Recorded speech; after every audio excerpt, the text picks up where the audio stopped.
नमस्कार, झारखंड समाचार में आप सबों का स्वागत है। आइए जानते हैं झारखंड की छोटी बड़ी मुख्य खबरों को। इससे पहले आपने चैनल को सब्सक्राइब नहीं किया है तो प्लीज चैनल को सब्सक्राइब कर बेल आइकन को प्रेस कर दीजिए ताकि खबरों का अपडेट आपको मिलता रहे। आइए बढ़ते हैं खबरों की ओर।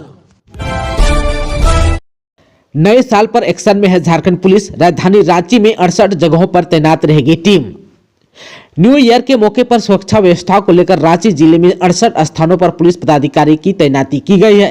राजधानी में 26 ऐसे पर्यटक स्थल चिन्हित किए गए हैं जहां पर शनिवार से दंडाधिकारियों की प्रतिनियुक्त की गई है। सभी की तैनाती सुबह 7 बजे से की गई है। सुरक्षा में ये अधिकारी 5 जनवरी तक तैनात रहेंगे। इसके अलावा थानावार नियमित गश्त और सिटी कंट्रोल से लगातार वस्तु स्थिति की रिपोर्ट ली जाएगी। सिटी कंट्रोल रूम में शनिवार से ही पर्याप्त संख्या में चिकित्सकों, जरूरी उपकरण, पैरामेडिकल स्टाफ और जीवन रक्षक दवाओं के साथ 4 एम्बुलेंस तैनात रहेगी। न्यू ईयर में गोड्डा को डिग्री कॉलेज की सौगात, अब दूसरे शहरों में पढ़ने की मजबूरी खत्म। नए वर्ष पर गोड्डा वासियों को इस बार एक बड़ी सौगात मिलने वाली है। जिले के महागामा में बन रहा डिग्री कॉलेज पूरी तरह तैयार हो चुका है। नए साल में विद्यार्थियों का नामांकन शुरू हो जाएगा। 2023 से छात्र और छात्राएं यहां पढ़ाई कर सकेंगे। इसके बाद गोड्डा के बच्चों को डिग्री की पढ़ाई के लिए कहीं बाहर नहीं जाना पड़ेगा। डिग्री की पढ़ाई के लिए सभी आधुनिक सुविधाएं यहां उपलब्ध होंगी। कॉलेज का भवन भी काफी आकर्षक बना हुआ है। झारखंड के उच्च एवं तकनीकी शिक्षा विभाग के सचिव राहुल पुरवार ने हाल ही गोड्डा यात्रा के दौरान पत्रकारों को बताया था कि महागामा में डिग्री कॉलेज पूरी तरह से बनकर तैयार हो चुका है। आने वाले नए सत्र में यहां नामांकन की प्रक्रिया शुरू हो जाएगी। उसके बाद नियमित क्लास भी होगी। बच्चे आर्ट्स, साइंस और कॉमर्स संकाय में यहां से डिग्री ले सकेंगे। यहाँ के छात्र छात्राओं के लिए यह कॉलेज बड़ी सहूलियत होगा। आप सबको बता दूं कि इस नवनिर्मित कॉलेज में 16 classroom, 1 seminar hall, 2 theatre, 2 library, 2 reading area सहित 40 कमरे बनाए गए हैं। यहाँ छात्र छात्राओं और शिक्षकों की सुविधा के लिए कुल 51 शौचालय की व्यवस्था है। बहुमंजिला इमारत पर चढ़ने के लिए 2 लिफ्ट भी लगाई गई है। सभी कमरों में दरवाजे खिड़की लग चुके हैं। साथ ही जरूरत के हिसाब से बेंच, डेस्क और पंखे भी लगा दिए गए हैं। जल्द ही इसका उद्घाटन किया जाएगा। मछली पकड़ रहे थे मछुआरे, तभी जाल में फंस गया कटा सिर। रेबिका हत्याकांड में पुलिस को बड़ी सफलता। झारखंड के रेबिका मर्डर केस की छानबीन कर रहे पुलिस को बड़ी सफलता हाथ लगी। साहिबगंज जिले के बोरियो बाजार में पुराना शिवालय के तालाब से एक कटा हुआ सिर बरामद हुआ। बोरियो थाना पुलिस ने आशंका जताई है कि यह कटा हुआ सिर रेबिका पहाड़िन की हो सकता है। रेबिका पहाड़िन की हत्या के लगभग 14 दिन बाद यह सिर बरामद हुआ है। पुलिस ने बताया कि पोखर में मछली मारने के दौरान यह सिर बरामद हुआ। मछुआरे जाल से मछली पकड़ रहे थे, तभी यह सिर उसमें आ गया। मछुआरों ने सिर को तालाब से बाहर निकाला और तुरंत पुलिस को सूचित किया। उन्होंने कहा कि प्रथम दृष्टिया यह सिर किसी महिला का लग रहा है। कान में सोने की बालियां लगी हुई है। अब जो है पुलिस इस सिर की शिनाख्त करने में जुट गई है। कान में लगी बालियां सिर की पहचान में मददगार हो सकती है। आप सबको बता दूं कि पुलिस को अब तक रेबिका के शव के 18 टुकड़े बरामद किए जा चुके हैं। अहमदाबाद से साइकिल यात्रियों का जत्था पहुंचा बाबा बैद्यनाथ धाम के दर्शन। स्वच्छ भारत स्वस्थ भारत मिशन हेल्दी इंडिया का संदेश लेकर साइकिल से अहमदाबाद से 12 ज्योतिर्लिंग की यात्रा पर निकले 4 सदस्य शुक्रवार को बाबा बैद्यनाथ धाम पहुंचे। उन लोगों ने बाबा बैद्यनाथ के दर्शन किए। टीम में अशोक पाटिल, शैलेश पटेल, जितेंद्र पटेल और जगदीश पाटिल शामिल हैं। अपनी साइकिल यात्रा के संदर्भ में जगदीश पाटिल ने बताया कि वे गुजरात साइकिलिंग क्लब से हैं और विभिन्न जागरूकता के मुद्दे पर साइकिल यात्रा करते रहते हैं। उन्होंने बताया कि अहमदाबाद से 12 दिसंबर को चले थे और 19वें दिन बाबा बैद्यनाथ धाम पहुंचे। बीच में उन लोगों ने काशी विश्वनाथ के दर्शन भी किए। इस दौरान उन लोगों ने साइकिल से लगभग 2100 किलोमीटर की यात्रा की। बाबा बैद्यनाथ के दर्शन के साथ ही उनकी 11 ज्योतिर्लिंग की यात्रा पूरी हो गई। अब जो है एक ज्योतिर्लिंग केदारनाथ का दर्शन शेष है। अभी वहां का पट बंद है, इसलिए जून महीने में केदारनाथ की यात्रा साइकिल से करेंगे। राष्ट्रीयता का संदेश देती है बोकारो में स्थित ये जगह पर्यटकों के लिए है आकर्षण का केंद्र। बोकारो जिले के गोमिया प्रखंड अंतर्गत लुगु पहाड़ की महान क्रांतिकारी वीर योद्धा के अलावा देश के कई महापुरुष की याद में आदम कद प्रतिमा स्थापित किया गया, जो पर्यटकों को भी आकर्षित करता है और राष्ट्रीयता का संदेश देती है। सभी प्रतिमाएं टीटीपीएस झारखंड राज्य में सर्वाधिक विद्युत उत्पादन करने वाला परियोजना है। टीटीपीएस की स्थापना काल से ही महापुरुषों के सम्मान में कई आदम कद प्रतिमा स्थापित की गई है, जो लालपनिया क्षेत्र में शोभा बढ़ा रही है। आप सबको बता दूं कि भगवान बिरसा मुंडा ललपनिया के पास आदमकद प्रतिमा स्थापित किया गया है। प्रतिमा स्थापित स्थल को काफी सजाया भी गया है।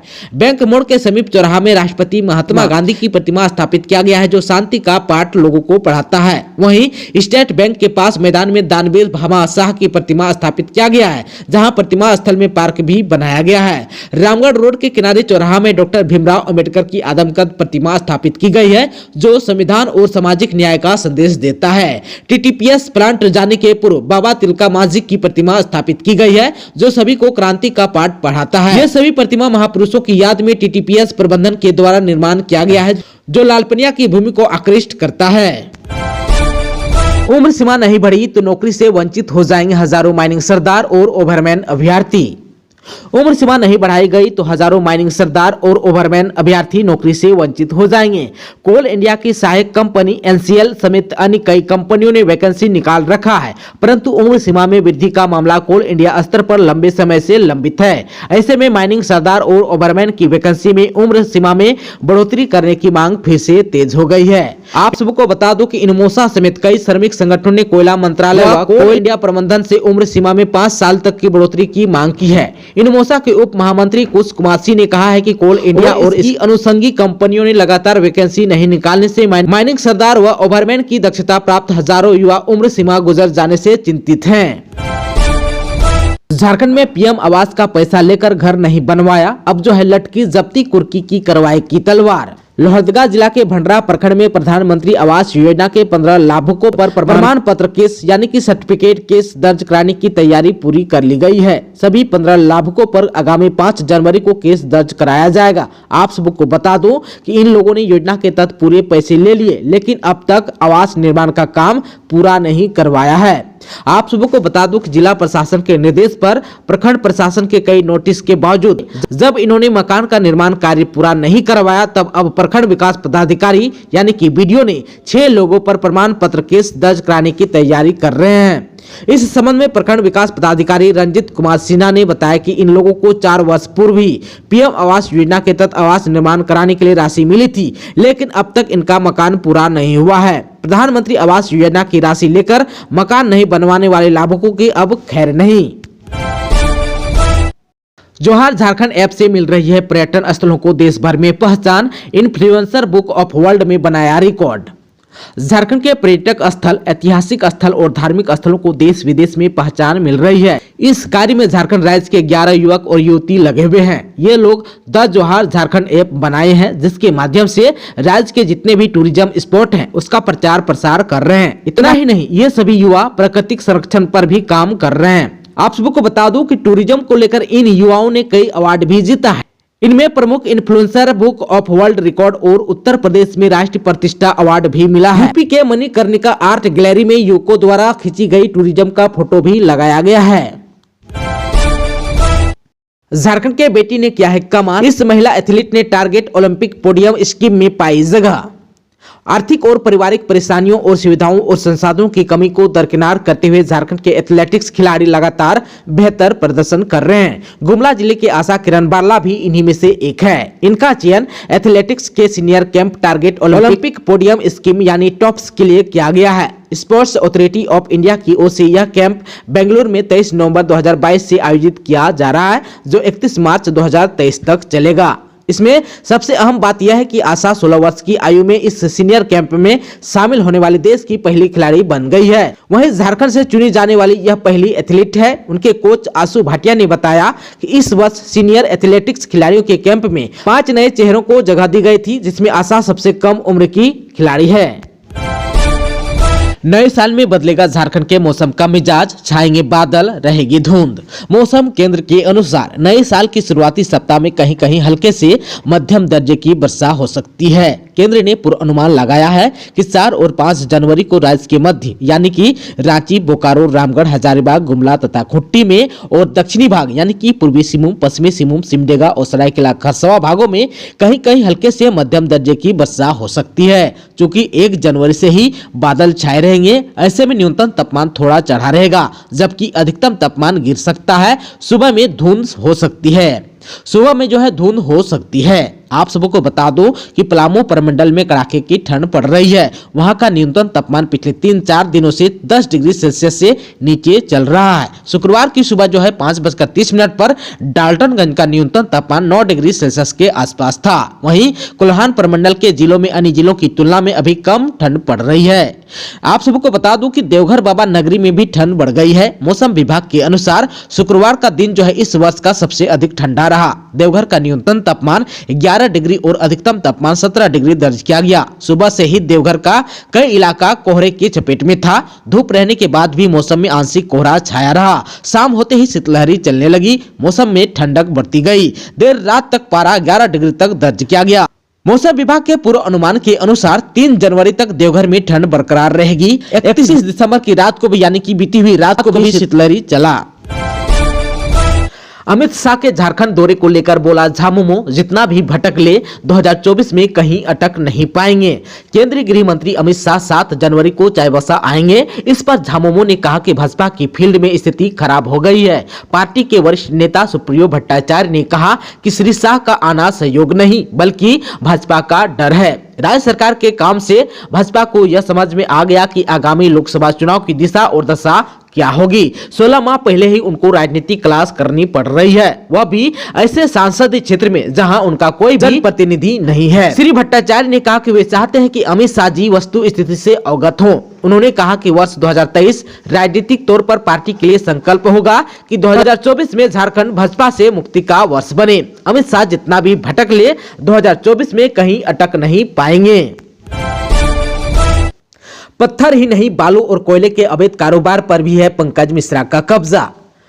मुख्यमंत्री के विधायक प्रतिनिधि पंकज मिश्रा का पत्थर के साथ ही बालू और कोयले के अवैध धंधे पर भी कब्जा है। पंकज के सहयोगी राजेश यादव उर्फ दाहो यादव ने ईडी को यह जानकारी दी थी। आप सबको बता दूं कि मनी लॉन्ड्रिंग के मामले में दाहो यादव को पीएमएलए के विशेष न्यायाधीश की अदालत ने फरार घोषित कर रखा है। आप सबको बता दूं कि पंकज मिश्रा की गिरफ्तारी से पहले ईडी की ओर से भेजे गए समन पर दाहो यादव पूछताछ के लिए हाजिर हुआ था। उस वक्त उसने साहिबगंज में चल रही अवैध व्यापारिक गतिविधियों की जानकारी ईडी को दी थी। बताया था कि पंकज मिश्रा का पत्थर के अलावा बालू और कोयले के अवैध व्यापार पर भी कब्जा है। उसके अवैध व्यापारिक गतिविधियों की देखरेख उसका करीबी निमाई चंद्रशील करता है।